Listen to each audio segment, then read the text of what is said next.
Halo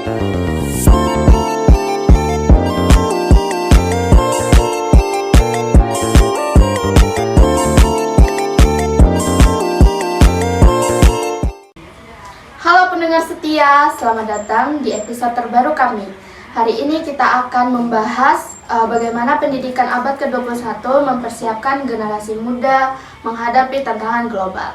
Saya di sini bersamai dua orang, ada Kakak Nuhla dan Kakak Asila. Di sini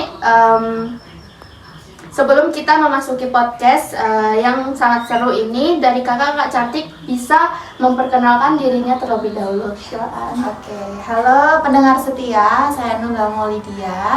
Senang sekali saya bisa bergabung hari ini. Halo, selamat siang pendengar setia. Saya Asila Sekaranjani sebagai narasumber pada hari ini. Senang sekali bisa bergabung di hari ini. Baik, oke. Topik kita hari ini sangat menarik ya, karena kita tahu di dalam dunia sedang berubah begitu cepat. Kak Nuhla, mungkin ada yang bisa Kak Nuhla sampaikan dengan menjelaskan mengapa keterampilan abad ke-21 itu pentingnya dalam pendidikan modern. Oke, tentu. Di abad ke-21 ini, keterampilan seperti berpikir kritis, kolaborasi, kreativitas, dan kemampuan menggunakan teknologi adalah hal yang esensial. Dunia kerja sudah tidak sama seperti dulu dan sekarang banyak pekerjaan yang membutuhkan kemampuan untuk beradaptasi dengan cepat. Teknologi berkembang pesat dan kita perlu mempersiapkan siswa untuk bekerja di bidang yang mungkin belum ada hari ini. Jadi kita harus mempersiapkan siswa kita nanti untuk mereka agar siap apa yang akan ada sih di masa mendatang nanti. Wah, menarik sekali nih Kak Nuhla. Oke, sekarang saya menanya ke Kak Asila nih. Sebagai guru yang menerapkan metode pembelajaran berbasis proyek itu, bagaimana Anda melihat perubahan ini di ruangan kelas Anda? Oke, baik. Pada industri 4.0 memang guru-guru pada zaman sekarang ini berlomba-lomba untuk mengembangkan pembelajaran berbasis proyek kepada para siswanya.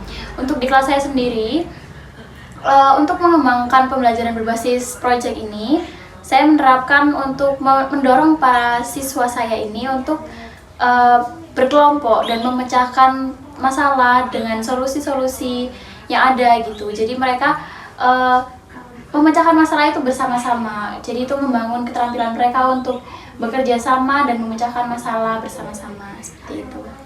Wah, ini terdengar seperti cerita yang sangat menarik ya. Nah, terus aku mau nanya lagi nih, bagaimana reaksi mereka saat terlibat langsung dalam eksperimen seperti itu? Oke, baik ya. Ekspresi dari mereka sendiri, apa feedbacknya ke saya itu, mereka sangat antusias ya menyambut pembelajaran berbasis project ini.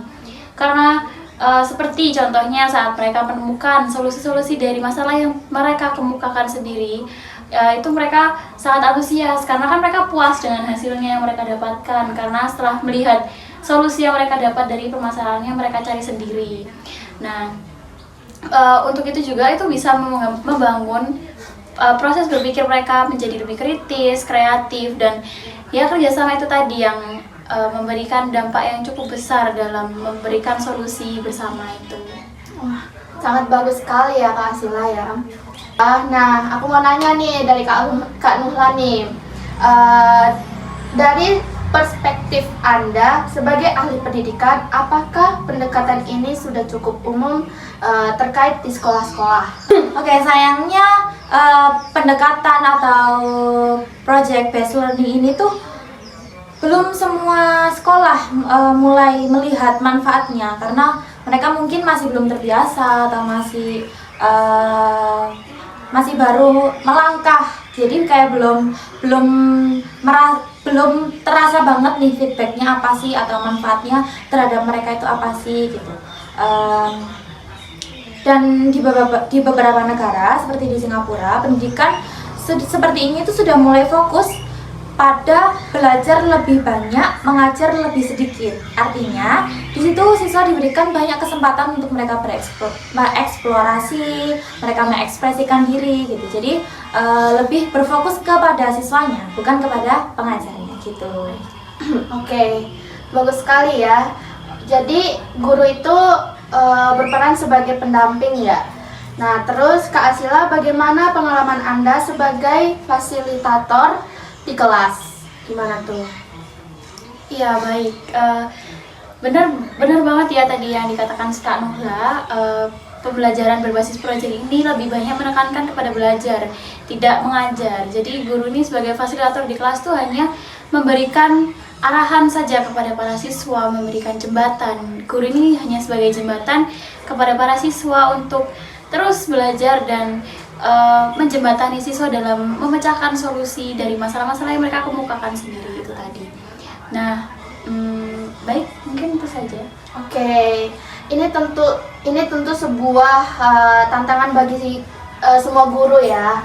Jadi, bagaimana Anda memastikan bahwa siswa tetap mendapat dasar-dasar ilmu yang mereka butuhkan sambil belajar serta mandiri? Oke, baik.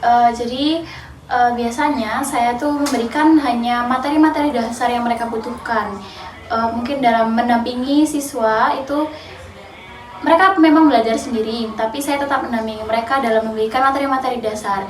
Nah, seterusnya untuk pengembangan materinya sendiri itu mereka kembangkan sendiri, dan saya memberikan kebebasan kepada mereka untuk menjelajahi materi-materi yang ingin mereka pelajari lebih dalam, seperti itu. Kemudian di sini juga ada saya membebaskan mereka untuk menerapkan ilmu. Jadi kayak setelah mendapatkan ilmu-ilmu tadi, saya memberikan mereka pemahaman untuk terus menerapkan ilmu tersebut. Oke, baik Kak Asila, ini sangat bagus sekali ya. Penjelasan dari Kak Asila tuh sangat cukup menjelaskan sangat baik. Oke, terima kasih ya Kak Asila, penjelasan dari Kak Asila sangat begitu jelas, udah cukup jelas juga ya menurut saya. Nah, buat Kak Nuhla nih, apakah ini juga terkait dengan konsep belajar seumur hidup atau pembelajaran seumur hidup? Ya, betul sekali.